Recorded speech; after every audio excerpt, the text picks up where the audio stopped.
Hi there, I'm Daisy. At 29, I've been around cameras more than people sometimes. They say if you grew up like I did, with parents owning a string of hotels and restaurants, you'd stick to that silver spoon. But not me. I ditched the family business for a camera and nature's own backdrop. Freelancing was my jam, shooting for whoever liked my style, magazines mostly, sometimes ads, you know the deal. So, here's how it all kicked off.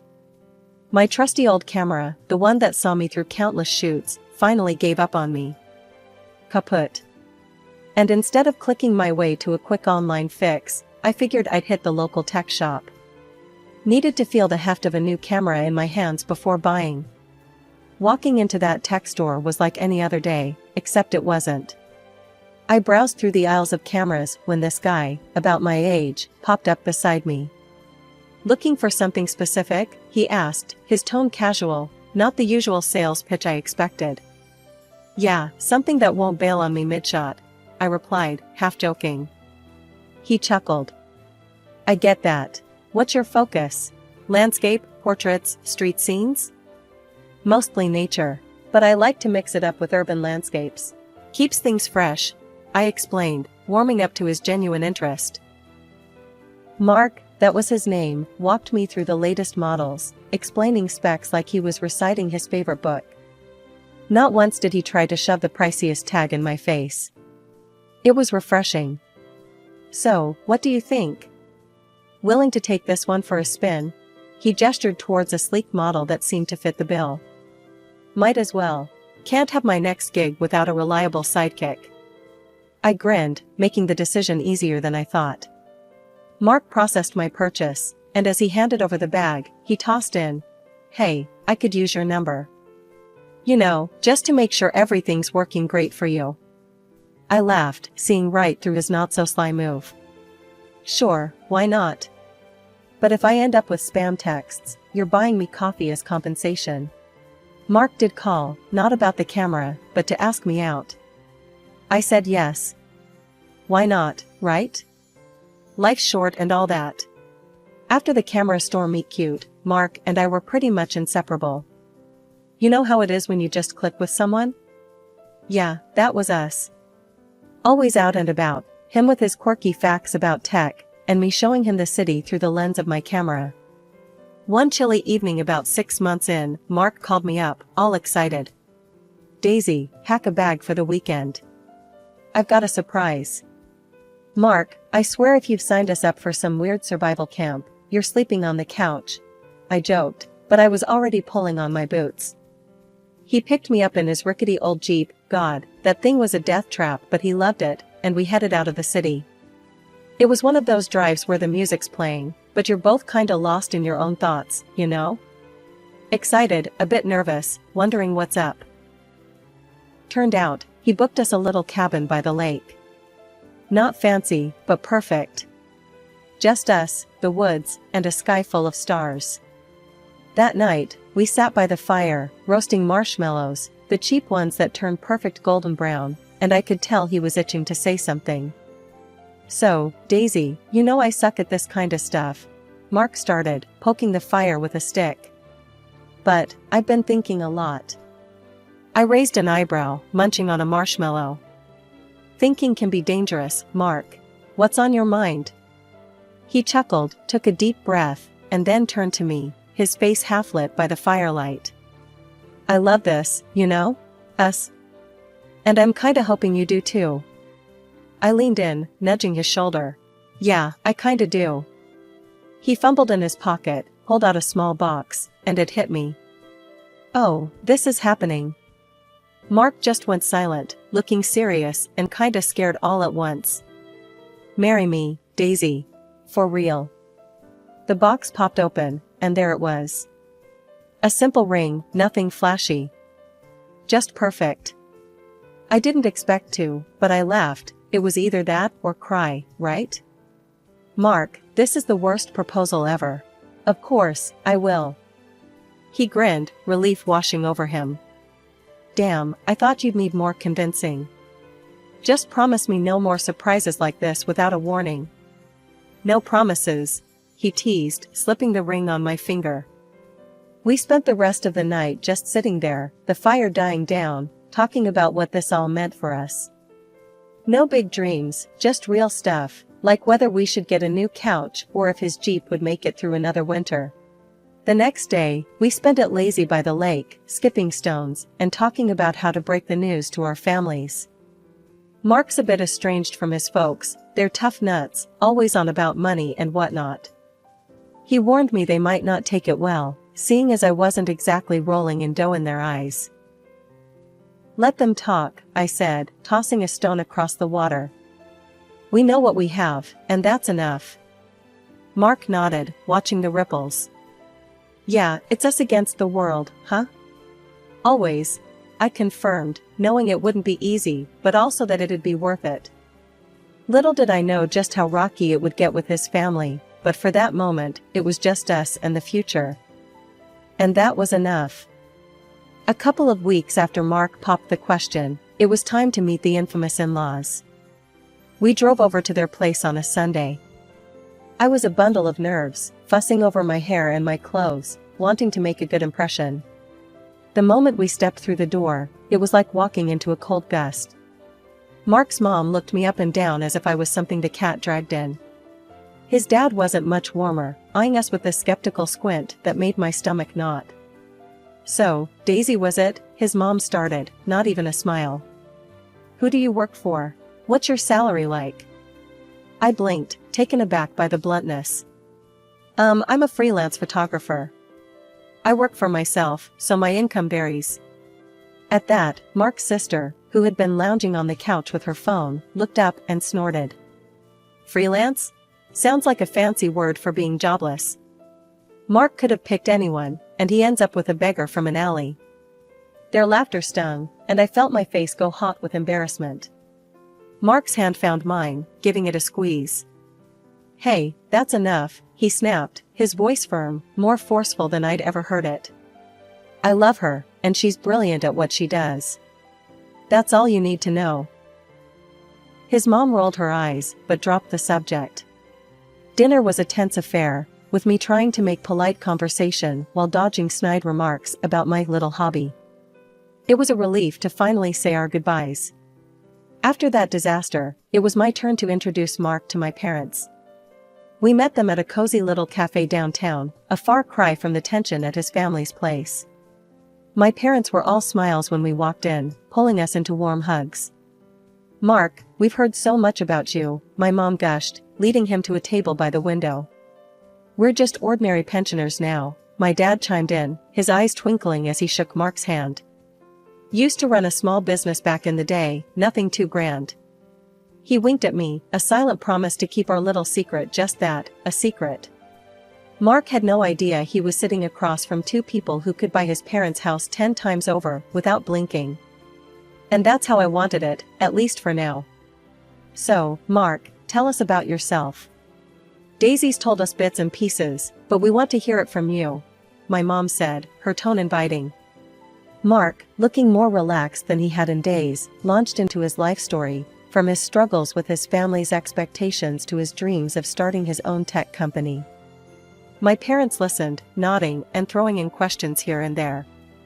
As we sipped our coffees, it struck me how different this meeting was from the one with his family. No judgment, no prying into personal finances, just genuine interest and acceptance. It was like a balm to the burns of the earlier encounter. When we left the cafe, Mark squeezed my hand. Your folks are amazing, Daisy. Thanks for that, I needed it. I smiled up at him, my heart full despite the rocky start to our family introductions. They love you already, you know. Mark and I wanted a simple wedding. Nothing fancy, just close friends and family, a little chapel, and some good food. That's all we needed to start our life together. But of course, his family had other ideas. From the get-go, his sister sneered at our plans. A modest wedding? More like a beggar's bash, she laughed one evening over dinner at their place, making everyone but Mark chuckle. His mother chimed in, Really, Mark, you're setting yourself up to look like you can't afford anything better. I tried to keep my cool, focusing on my food. It's our wedding. We want it to be intimate and personal. I explained, hoping to smooth things over. Mark backed me up. Daisy's right. It's our day, our way. The wedding day arrived, and it was everything I dreamed of, simple and sweet. But true to form, Mark's mom and sister barely hid their disdain. They didn't mingle with my family, just sat there looking like they'd swallowed lemons. My parents tried to chat with them, but got icy stares in return. After the ceremony, when Mark and I moved into my apartment, that's when the real fun began. His mom and sister started dropping by unannounced, always around mealtime. They'd sit at my table, eating the food I made for us, while throwing digs about how I was living off Mark now. "So, Daisy, still snapping pictures for pennies?" his sister would ask, a smirk playing on her lips. I kept my tone light but firm. "I do well enough. Photography can be pretty lucrative, you know." They exchanged looks, clearly not buying it. One afternoon, his sister, who was supposedly job hunting, asked outright, "Come on, how much do you really make? Enough to keep my brother happy?" Before I could answer, Mark jumped in, his voice tight with annoyance. "That's none of your business. Daisy's not living off me. We're partners." Their visits became more frequent, and his sister's demands grew more audacious. She'd call Mark, right in front of me, asking him to transfer money so she could go out with her friends. "Mark, I'm a bit short this month. Can you throw some cash my way?" she'd say, her voice loud enough for me to hear. Sometimes Mark would give in, sending her money. Other times, he'd refuse, and boy, did she throw a fit. "You're my brother. How can you leave me hanging while you play house with her?" One day, after she stormed out following another of her tantrums about money, I turned to Mark. "We need to set some boundaries. This can't go on." He sighed, rubbing his temples. "I know, Daisy. I'm sorry. It's just hard, you know? They're family." Things between Mark and his family had been teetering on the edge of outright hostility, and it all came crashing down one Sunday dinner at his mother's house. We knew walking into that den was risky, but it was his sister's birthday dinner in a couple of months, and she had her heart set on something pricey. We were barely through the door when his sister launched into her wish list. "Mark, you know what I want for my birthday, right? That designer bag I showed you last week. It's only a little over $1,000. Mark frowned, setting his jaw in that way he does when he's about to lay down the law. "Lisa, we've talked about this. I can't be dropping that kind of money anymore. I'm married now, and we have our own expenses." Lisa's face twisted up like she'd bitten into a lemon. "Oh, come on. Since when do you back down from spoiling your little sis? What, has Daisy got you on a leash now?" The table went quiet. You could have heard a pin drop. I felt every eye on me, especially the burning glare from his mother. Mark shook his head, reaching over to squeeze my hand under the table. "Lisa, no. I'm sorry, but we've made a budget, and we're sticking to it." That set Lisa off. She stood up, knocking her chair back with a loud scrape that made me jump. "This is all your fault," she shrieked at me. "You're just sucking him dry, taking all his money and attention. He used to have enough for me before you." I tried to keep my voice calm, but it was hard. "Lisa, I haven't asked Mark to stop helping you out. We're just being responsible." And with that, his mom chimed in, siding with Lisa as always. "Mark, she's your sister. You can't let her down. What kind of brother are you if you can't help her out?" Mark stood, pulling me up with him. "Enough. We're leaving. I'm not going to justify our personal decisions here." We left amid Lisa's cries and his mom's accusing eyes. It was the last straw. We decided then and there to cut off communication for a while. We needed peace, a break from the drama. So, we packed up a few days later and went on a small trip, just the two of us, to clear our heads. Coming back from that trip felt like a breath of fresh air, until we found out Lisa hadn't given up. She broke into our apartment while we were collecting the last of our things from the car. You think you can just go off on vacations with my brother's money while I get nothing?" Lisa was in my face the second I walked in, her voice so loud it echoed off the walls. "What are you talking about, Lisa? I use my own money for our trips." I tried to keep calm, but seeing her rifling through my closet, throwing my clothes around, made my blood boil. "Lies. All this." She waved at my stuff scattered on the floor. "Bought with Mark's money, right? Living the high life while I get scraps." Before I could stop her, she grabbed my new camera from the desk and hurled it to the floor. The crash was like a physical blow. "That's enough," I screamed, my patience snapping. "Get out of our apartment, now." When Mark came back and saw the mess, the broken camera, he was furious. He called Lisa, yelling into the phone while I tried to salvage what I could of my equipment. She hung up on him, but not before hurling a few choice insults. Mark turned to me, his face softening. "I'm so sorry, Daisy. I'll get you a new camera. We'll figure this out." I nodded, too upset to speak. We cleaned up together, the silence between us heavy with unspoken promises to never let his family tear at us like this again. A few weeks after the camera debacle, Mark got a call from Lisa. She was all chirpy, which was a rarity, announcing her birthday bash and, surprise, her engagement. They were celebrating at Monte Cristo's, the fanciest joint in town. Normally, the mention of such a swanky place would have me rolling my eyes, but this time, I couldn't help but smile. Mark noticed and looked puzzled. "What's up?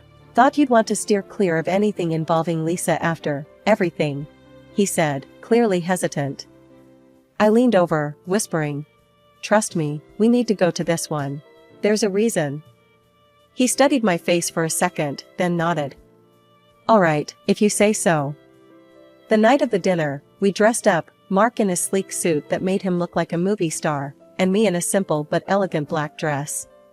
As we approached Lisa's reserved area, I spotted the whole clan gathered around a large table, Mark's parents, some aunts and uncles, and Lisa's new fiancé, a slick-looking guy with a too-tight smile. Lisa, spotting us, waved us over with a grin that didn't reach her eyes. "There's the happy couple. Come join us, celebrate my birthday and engagement," she called out, loud enough for nearby tables to glance our way. As we got closer, I noticed there was exactly one chair free. Lisa's eyes twinkled maliciously as she took it all in. Mark's mom, seeing our hesitation, spoke up with a snide tone. "Oh, it seems we're short a chair. This table is for family members, anyway." Lisa chimed in, her voice sugary with malice. "Yeah, Daisy, you can stand or maybe find a spot at the bar."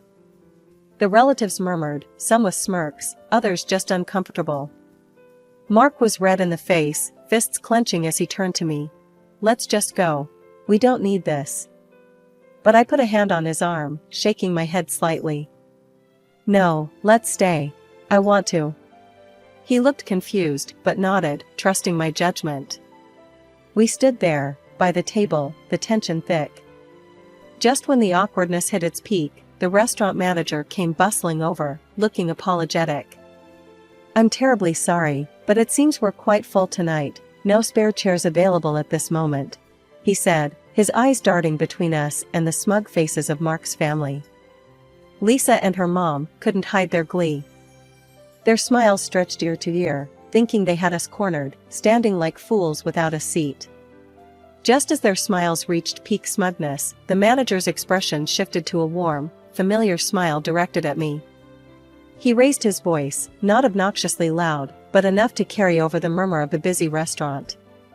"However, we do have a VIP table reserved for the daughter of the owner of Monte Cristo's. Miss Daisy, your table is ready." The table went silent. Forks paused midair, and the color drained from Lisa and her mom's faces. Mark looked at me, a mix of shock and awe in his eyes, while the rest of his family seemed to be grappling with this new piece of information. Your dad owns Monte Cristo's?" Mark stuttered, his voice barely above a whisper. I nodded, giving him a sheepish grin. "I wanted you to love me for me, not for for this." I gestured around the opulent setting of the restaurant. He chuckled, shaking his head in disbelief. "You were right not to tell." God, can you imagine the shopping lists I'd be handed otherwise? We both laughed, the tension easing as we followed the manager to our VIP table, a beautifully secluded spot with a stunning view of the city skyline. The whispers from Mark's family followed us, their earlier triumph replaced by stunned silence. We had just settled into the comfort of our private table, sipping on champagne that suddenly tasted sweeter, when half an hour later, a sheepish Lisa and her equally embarrassed mom approached us. Their earlier arrogance had evaporated, replaced by awkward shame. "Daisy, we didn't realize, well, we sort of went overboard with the ordering," Lisa stuttered, not meeting my eyes. "The bill is a bit more than we can handle. Could you, since you're family?" I raised an eyebrow, cutting her off. "Oh, but I thought you said I wasn't really family? You know, at the table earlier?" My voice was calm, but the point hit hard. Her mom chimed in, desperation lacing her tone. "Daisy, please, we just didn't know. Help us out here?" Mark squeezed my hand under the table, a silent signal of support. I looked at them both, their faces a mix of embarrassment and hope, and then back at Mark, who nodded slightly. "I think it's best if you handle your own bill tonight," I said firmly. "After all, it's important to live within one's means, wouldn't you agree?" Lisa's face fell, and her mother's mouth tightened. They turned away without another word, heading back to their table to face the music of their own making. After the big reveal at Monte Cristo's, life took on a new rhythm for Mark and me. His family, once sharp with their words and cold with their actions, switched gears so fast you'd think they'd been fans of mine all along. Their sudden sweetness, all sugar-coated compliments and eager invitations, felt like watching bad actors in a worse play. We weren't buying tickets to that show, though. We kept our distance, content in our own little world. Things got even more interesting when we heard through the grapevine that Lisa's fiancé had called it quits, right after the dinner debacle. "Can't tie myself to that kind of drama," he supposedly said. Can't say I blamed him. Mark and I were at my parents' house when we found out, enjoying one of those perfect afternoons that felt borrowed from a storybook. We were out on the terrace, the city sprawling peacefully below, sipping tea as the sun dipped low. "So, they're trying really hard, huh?" Mark mused, nodding toward his phone, which had been buzzing with texts from his mom. I chuckled, rolling my eyes. "Trying too hard. It's almost embarrassing. But I'm more interested in what's happening with you and my dad." Mark's face lit up, the way it always did when he talked about his dreams. "Your dad's incredible, you know? He offered to fund my startup. Said he's been looking for a new venture and thinks my tech idea has legs." My mom, who had joined us with a fresh pot of tea, smiled knowingly. "We always believed in helping dreams grow. And we believe in you, Mark." He reached over, squeezing her hand gratefully. "Thank you, Ellen. That means more than I can say." The conversation shifted to future plans, dreams of a tech company that could change the small world of ours, and eventually, to the family Mark and I hope to start soon. "You think you're ready for the whole parenting adventure?" my dad asked, a twinkle in his eye. Mark laughed, a sound full of warmth and life. "With Daisy? I'd be ready for anything." And that's how our days went, filled with planning and dreaming. Mark began laying the groundwork for his business, fueled by my dad's support and the freedom of no longer hiding who we were. And as for me, I kept shooting, capturing the world through my lens, only now I sometimes caught glimpses of a future that included a little one tugging at my skirt, asking to see what mommy sees. One quiet evening, as Mark and I lounged on our couch, the city lights twinkling like a promise outside our window, I broached the subject that had been on my mind. "Mark, do you ever think about how crazy it is? How everything turned out?" I asked, tucking my feet under his legs. He chuckled, pulling me closer. "Every day. But I wouldn't change a thing. Not really." "Not even your sister's theatrics?" I teased. "Well, maybe that," he conceded, with a grin. "But it brought us here, didn't it? To this moment." The rest of the night was spent making more plans, talking about nursery colors and the kind of parents we wanted to be. It was real, it was ours, and it was just beginning. As we finally turned in, the last thing I saw was the ring on my finger, a glittering reminder of where we'd been and where we were going. And I fell asleep thinking, this, right here, is what happiness feels like.